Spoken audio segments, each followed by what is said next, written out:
So I wanted to get on here and talk about taming techniques, and I know that some of you have probably seen my taming a toke video, which I use for like all my geckos that I have that are really nice and tame, but I don't really have any monitor taming videos or snake taming videos or anything like that.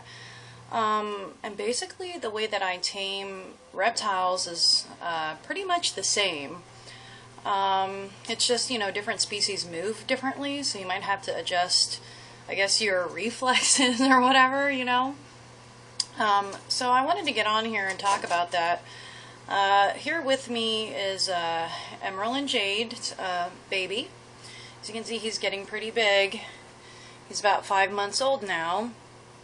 And I thought he would be a good example to use, because a lot of people ask me about, taming tree monitors, or what they can do to get their tree monitors as friendly and interactive as mine are. And I always try to tell people, don't start with a wild-caught adult, because they are really, they're very skittish. They're totally different than Emerald and Jade that I have. It takes a long time to get them to trust you and bond with you like how my other pair is. My other pair, I started working with them when they were really young. Like Emerald was maybe 2-3 months old, and Jade, I think she was probably around 6 months old. I'm not really sure. So yeah, here's the baby. And whenever you're trying to tame, well, I guess taming really isn't like a good word. It's more of like earning trust. What you do is you're earning the trust of your pet. You just try never to grab them. The same as like with the geckos. Don't ever try to grab them. That can be seen as predatory. I mean, of course, there's some instances if they're trying to get away from you and you have to grab them to get them, or they're going to get loose. Those situations are unavoidable, but generally, I wouldn't ever try to grab them. I wouldn't try to constrict their movements at all, because that can also be seen as predatory. I would just do kind of like what I'm doing here with this baby, which is just walking them hand over hand like this, and then just watch if they're, if you watch their actions and their movements, look at where the things that they're looking at. Oftentimes you can tell that they're going to jump somewhere before they actually do it, and then you just be prepared, if they're going to jump, just like that, you stick your hand, oh! See, I know you guys didn't see that, but he was going, and I just stuck my hand out really quick to catch him in midair. So I guess you kind of have to have really good reflexes and be able to read the animal and know what they're going to do next. See, and this guy really wants to get down and explore everything. That's why I chose to use this one, because he's really active, And baby tree monitors are really active. And if you want to get a baby tree monitor and, raise them up from day one, interact with it so it becomes like the adult pair of green tree monitors that I have, Emerald and Jade, this is what you're going to have to do every single day. You're going to have to handle it, let it walk around, and just know that they are really active. As they get older, they calm down a little bit, but as babies, they are pretty much all over the place. But yeah, so this is what you should do. And I wouldn't hold it any longer than 15 minutes at a time. Of course, you can hold it several times during the day, but I would only hold them if you're looking in the enclosure and they're awake and they're moving around. Like, I wouldn't disturb one while it's sleeping or anything like that, or while it's eating. I would wait until the monitor is awake, active, roaming around the enclosure. What was that? I think something just fell. Oh, here's the baby. And the other things that monitors like, other trust building things that you can do, is letting them walk around in your house. You can let them walk around in your house plants. You can let them walk up your curtains. Yeah, here he goes. Come here, you. Yeah, like I said, they're really active. This one is just trying to get everywhere. You're trying to go everywhere, aren't you? Yes, you are. Yes, you are. See, and if I would let him, he would jump right in my face. Because babies don't really know any better. Not until they're adults. And even then, sometimes they'll still jump on your face. But yeah, he just wants to go and go and go and go. The monitors are really curious lizards. They're a lot smarter than most reptiles. Oh, I think he sees himself in the camera. Do you see yourself? I swear, this monitor is like the biggest scaredy cat of any of the monitors I've ever seen. Every time he sees himself in the mirror or he sees its parents, he just wants to, like, I don't know, flip out, take off, be in a defensive posture. I know. Not even your parents were like that when they were little. You're just a little fraidy cat. Huh. Yes, you are. Yes, you are. Yeah, and whenever you're starting out with monitors in the beginning, the best thing to do, like I said, walk them in your hands, hand over hand. Try not to constrict their movements too much. Like, when I say that, I mean, like, don't try to hold them so that they're still, like, don't wrap your hands around them and make them be still. If they want to move, let them move. I mean, you can slow them down a little bit, but, don't ever fully constrict them. They'll get really frightened by that. That's what predators do. But yeah, I would just start out like this, hand over hand. Most of the time, if you're working with a wild-caught monitor, it's not going to be walking towards you. It's going to be trying to get away from you. So it'll be in the opposite direction. But eventually they'll calm down, stop trying to get away as much. It's just that first initial few minutes. Oh yeah, you're trying to jump on my face. The first initial few minutes, they're trying to get away from you because they think that you're going to eat them. So after a couple minutes of walking around your hands and they realize, oh, this person isn't going to eat me, then they start to settle down and then they start to become curious, like, oh, well, who is this person and what's going on? What's going to happen to me next, But they're always kind of like waiting in the back of their mind for something bad to happen, So they're always like still like kind of on alert. That's why you always have to be prepared. They could bolt at any moment, But yeah, so after they start to chill out a little bit, you can do like how I'm doing with this little guy. You can let them crawl on you, crawl on your arms, crawl on your head, crawl up your face, and when they do things like that, yeah, it might kind of hurt. But since you're trying to earn their trust, you just have to be really still, like let them crawl on your face. If they want to crawl up and crawl to your head, you don't want to make any sudden movements and put your hands up because that will like freak them out. So just let them crawl up there, just bear with it. Just be really still, be very quiet. I would recommend doing it in a really quiet area of your house when you're having them out, preferably with no other people around that might spook them or anything, or pets around that might spook them, or I would turn the TV off because, loud noises can spook them.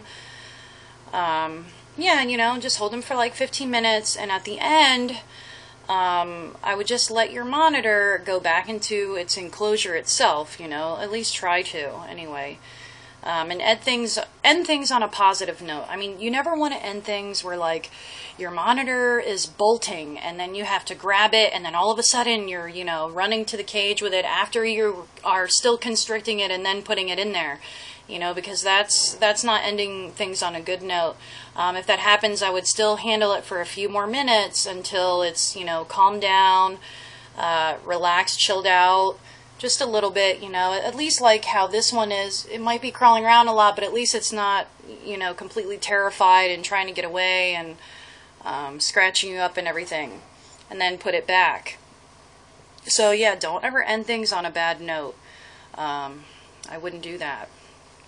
And just hold them every day, like I said. You can hold them as many times a day as you want. Well, I guess not as many, but I don't know. You can hold it maybe 3 to 5 times a day if you have that much time and they're awake for that long.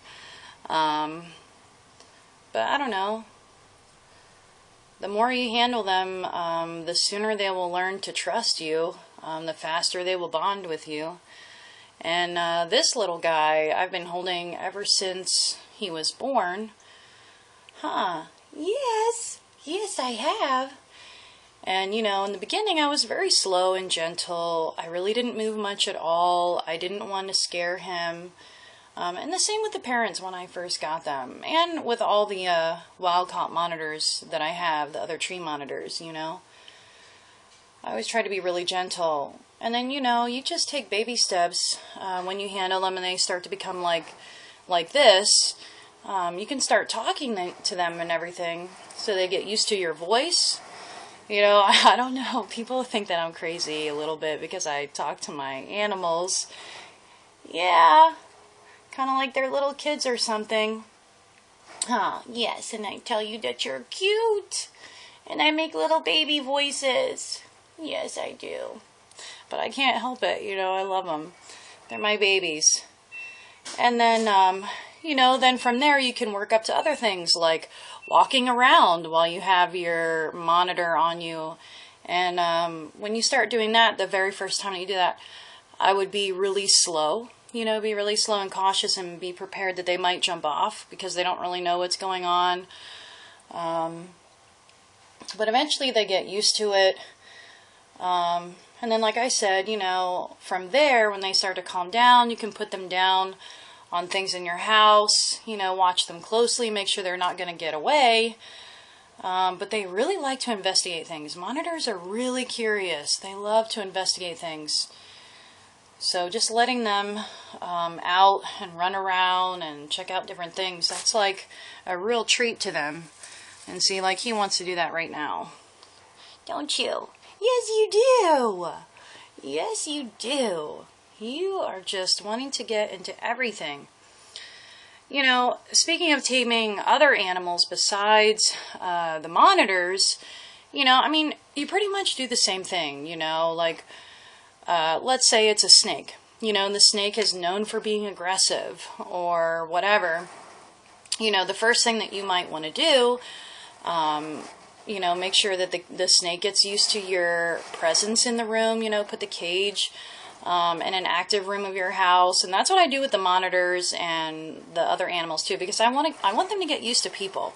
You know, I don't want them to be freaked out, and I really want them to get used to having a lot of people around and knowing that humans are not, you know, predators. You know, they're predators and they have to worry about it. So yeah, I would start off doing that. And then I would do little things like open the enclosure and very, very slowly, and this has worked even with snakes that are known to strike as soon as you open the enclosure or bite you as soon as you stick your hand in there or whatever. I would make sure that your hands are nice and clean.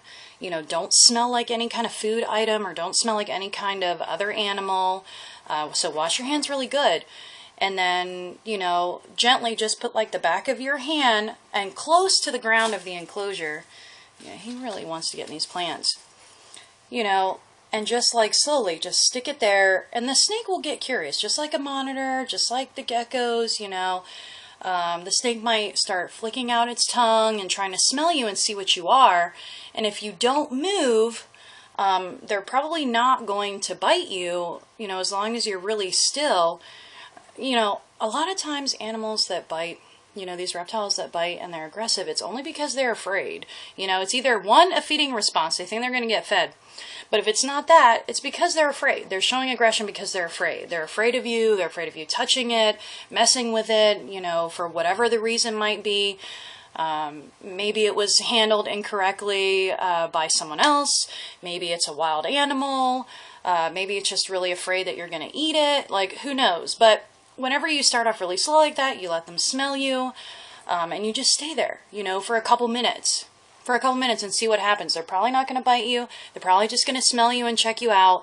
They might either stay where they are, they might come closer to check you out, or they might move away from you. It all depends on the reptile's personality. But then once you do that, you know, and they're cool with your hand being there, they don't really seem to mind that much, you know, then you can move it a little further, you know, just very, very slowly, like you're barely even moving at all. You know, try to get a little closer to the animal, snake, lizard, whatever it is. And again, you know, stay really close down to the bottom of the floor. And I would move towards the side of the body instead of like front on or behind, or above is the worst, because above is seen as predatory. So that's why I always say, like, you know, put your hand really down towards the bottom of the enclosure. Gosh, you are really wanting to go everywhere and I'm not letting you. I know, and you're probably like, what the heck? Here, just go up here. No, he's probably going to jump. But, yeah, so then, you know, eventually you can work up to getting close to the animal, you know, and this might take several minutes, you know, to be slow and like, you know, I mean, moving just like this. So you're barely, I mean, it looks like I'm not even moving, hardly at all, right? But that's the kind of movement that you want to do, really slow, like you're not even moving at all. You know, you don't want to do anything that could be seen as predatory or threatening to the animal. And when you do get really close up to the animal, like to the side of the animal, you know, like if you put your hand like this, you can touch the side of the animal and see how they are with it, you know, if they're going to freak out or if they're going to be still. And if they're still and they're not like freaked out trying to get away, you might, you know, be able to slide your hand under the animal, snake, lizard, whatever it is, you know, and from there, like I said, keep moving slow, you know, like you're barely even moving at all. And, you know, and just gently get your hand under there. Like I said, this could take several minutes because you're moving at such a slow rate. It's like barely anything. And after that, you know, you can just, you know, gently again, you know, very slowly just start to lift out, you know, the reptile. And then, you know, go from there and have it just, you know, crawl in your hands. Snakes will slither in your hands. Lizards will walk in your hands, you know. And these taming techniques, it's all pretty much the same, like I said, with each reptile, each species. It's just, you know, different animals move differently or they have different personalities or whatever, and you have to adjust for that. But basically, it's the same technique, you know. Don't grab unless you have to. Don't constrict unless you have to. You know, let them move in your hands. Be slow, be patient. That's the biggest thing. You have to be patient. Don't be very loud in the very beginning until, you know, you've progressed, you know, to the point where they trust you enough where you can actually talk, you know. But it's not hard to do if you are gentle and patient with the animal. I mean, you just really have to put yourself in that animal's shoes, so to speak, right? Just think about it, you know, like humans are this huge, you know, predatory looking animal to reptiles, you know, so of course their natural instinct is to be afraid of us and to either run away from us or attack us so that we don't eat it, you know, like that's just how they are, you know, and that makes a lot of sense. So always have that in mind whenever you get a new reptile pet, and you're trying to tame it. Just remember, you look like a huge, you know, predator. You know, it's going to take time to tame them, you know, and just think about, well, if you were that animal, how would you like to be handled, right? You would want to be handled very gently, you know, and what types of things would scare you if you were the lizard or the snake or whatever, you know, and just try not to do those things. I know, little guy, you just want to go everywhere. I know, he is really active. That's why I love tree monitors. They're really active, they're really curious. They're by far my favorite reptile species. Yeah, he wants to go somewhere. You know, actually, I tried to introduce him to his mother today, to Jade, and he totally wigged out. Like, Jade was sitting on my shoulder, and I took the baby out. He crawled out on the enclosure, and he saw her, and he, like, took off. He was like running and jumping, and so then I had to catch him, but he was like so wigged out, he wouldn't even stay still, so I had to put Jade away. He was like terrified of her, you know. Yeah, I kept trying to tell him that she's his mommy and she's not gonna hurt him. Yeah, she was curious, you know, and I think she just wanted to play with him. She kept, like, you know, sticking her tongue out and wanting to get to him, but not, you know, it wasn't like the aggressive type way, you know. She was moving kind of slow, and she was just really curious, but he was terrified. He was too afraid. I know, I kept telling him, he's not a human. You are not a human, and someday you're going to have to be with other green tree monitors. Yes, you'll have to be with your own kind. I know, it's funny, like, he was never even afraid of me like that. Or any of us, how he's afraid of his parents. It's crazy. It's crazy. How can you be so terrified? Huh? You aren't even that terrified of us. You are not a human. You are a green tree monitor. Don't jump on my face. Oh, I thought he was going to jump on my face for a minute. The other day he jumped on my face and he got one of his nails in my nostril. That hurt really bad. Huh. Yeah. Yeah, but if you work with the animal every single day, you know, at least once a day. Always try to, you know, do your sessions at least once a day. You know, over time they'll learn to trust you. You know, they won't see you as a predator anymore. You know, and they'll learn. And then they'll start enjoying to come out. I mean, think about it. Who wants to be in a cage their whole life, you know? I mean, these animals, you know, they were meant to live in the wild, you know, and have the whole world to explore, so to speak. You know, they don't want to be in the cage all the time. So it really is good to earn the trust of your reptiles so you can take them out so they don't have to be, you know, in their cage all the time. And, you know, to me, I just think that's kind of sad. You know, not knocking people that, you know, do keep their animals in cages 24/7. You know, that's up to them. But to me, you know, I know that I wouldn't like that if I was a reptile. I wouldn't, or any kind of animal. I wouldn't be wanting to be in a cage all the time. I'd want to be out. I'd want to be out to play, explore, interact with other beings. So I always try to take out all my critters, and I tame everything. That's right, and I do believe anything can be tamed. Any reptile or amphibian or any animal, really. Of course, there are some animals that you shouldn't try that with. For example, lions and tigers. I really don't think it's a good idea to ever try to have them as your pet. But animals that can't kill you, I think that's cool. You can tame them and have them as pets. Huh. You are just all over the place. You are so cute. Alright, so by now, I'm sure some of you are probably like, oh my god, you talk forever. So I'm going to get off here and I'm going to put this little guy back in the enclosure.